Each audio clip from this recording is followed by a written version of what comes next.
C'était le temps où les gens mettaient tout leur lainage dans leur belle machine à laver et tout foulait. Alors, tu avais des tonnes et des tonnes de matière foulée dans les friperies. J'ai vraiment découvert cette matière-là incroyable. J'aime le côté structural que ça a, le feutre. Ça diminue tous les détails. Tout se met ensemble, puis ça devient beaucoup plus doux. J'aime les ambiances feutrées. Je trouve que ça a beaucoup, beaucoup de prestance.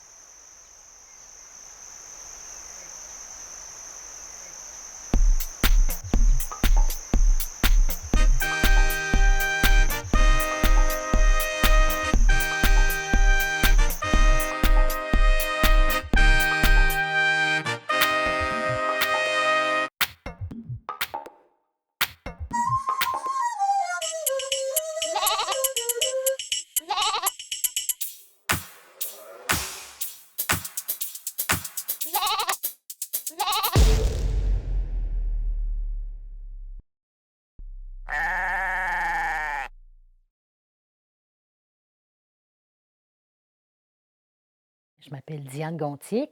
J'en suis à ma 19e année de pratique en textile. Et ce que je fais surtout, c'est du feutre. Mais j'ai un background solide en filage. Fait que je me suis organisée pour que ça matche ensemble. Je ne suis pas du tout une personne qui fait de la production. Une personne qui aime faire de la recherche. Je fais rarement 2 fois la même chose. En feutre, tu ne peux pas te permettre de te tromper trop parce que ça coûte très cher en matière, en temps, en énergie physique. Puis après, tu es pris avec ça parce que c'est indestructible, cette affaire. Tu ne peux pas le recycler. Tu peux le découper, oui, OK, mais qui fait que j'ai toujours écrit ce que je faisais pour être sûre que si j'avais besoin de le refaire, j'avais des possibilités. À chaque fois que je fais un projet, je fais des tests. Avant de faire un grand projet, il faut que tu saches si ça marche ton affaire, surtout quand tu inventes une nouvelle technique. Il y en a que ça l'essaye d'attacher, ça, le fil était trop serré, des grosseurs de fils différents. Puis là, bien, toutes sortes d'essais. Là, ça aussi, c'est en dentelle. Tu vois comment en gros il faut que j'en mette. Et on dit que c'est le premier textile au monde parce que bien avant qu'on sache filer avec des rouets ou même au fuseau, déjà, on s'était aperçu que la laine, avec de la friction puis de l'humidité, que ce soit voulu ou non, ça a la capacité de prendre ensemble comme un tissu. Bon, on le voit, tout le monde qui a des chiens ou un chandail qui est mis dans la laveuse ou des dreads. That's it, that's all.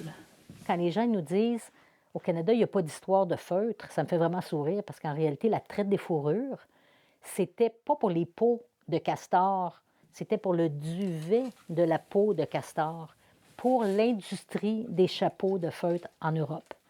Et ici, on n'avait pas le droit d'avoir d'industrie de chapeaux. Tu avais le droit de faire du feutre pour ta consommation personnelle, mais il fallait vraiment être pauvre. En voulant dire, faire du feutre, c'est physique. Puis quand tu n'as tellement rien à te mettre d'un pied, là, puis tu n'as pas de rouet pour te filer des bas ou des. C'est comme le côté un peu misère. Fait qu'on l'a oublié, ça n'a pas été long au Québec, là, le petit peu qu'il y a eu. J'ai beaucoup enseigné à partir de la ferme et ça marchait vraiment bien. Je pense que je comblais un vide. Il y avait un manque de connaissances textiles. Alors, j'ai aidé comme un peu, je ramassais toutes sortes de monde. C'était le fun. Ça m'a aidé à vivre aussi de mon art, le fait d'enseigner. C'était facile pour moi de le transmettre. Les moutons étaient omniprésents, là, ils étaient autour de nous.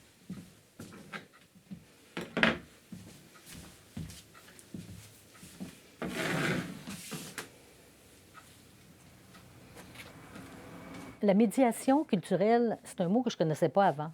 C'est l'art d'amener des gens dans ton monde et de leur faire vivre une expérience culturelle.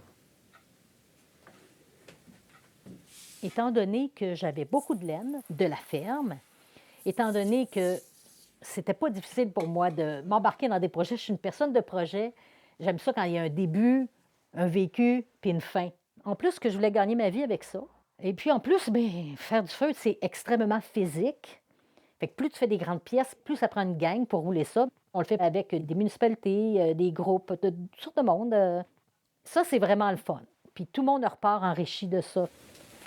On peut-tu rouler encore un peu? Oui. OK, tire vers nous. Non, t'as pas besoin.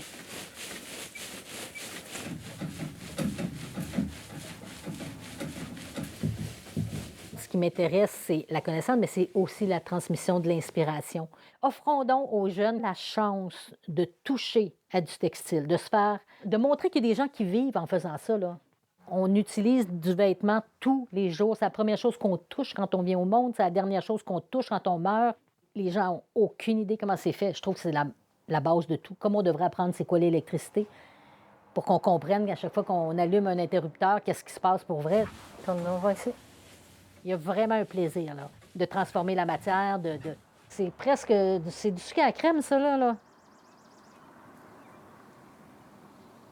On a choisi de vendre la ferme il y a maintenant 4 ans, je crois. Le but était de permettre à la bergère d'être à la retraite, Maude, et de s'offrir ce beau lieu qui était un ancien magasin général à l'abandon depuis presque 10 ans. Quand on monte pour revenir ici à Saint-François, le seul bâtiment qu'on voit, c'est notre bâtiment, un gros bâtiment rouge. Tous les anciens de la place nous racontent qu'est-ce qu'ils faisaient ici quand ils étaient jeunes, dans le temps qu'il y avait l'épicerie. C'est vraiment drôle. Plus que jamais, c'est le temps de faire des choses qu'on aime comme métier. Il y a bien du monde qui attendent juste ça, d'avoir une occasion de se mettre les mains dans quelque chose qu'ils ne feront pas d'eux-mêmes. C'est vraiment la seule chose qui me fait peur, c'est que les jeunes n'aient pas l'occasion de toucher à ces magnifiques matières et que la matière n'a pas l'occasion de donner son cadeau. On est en mission.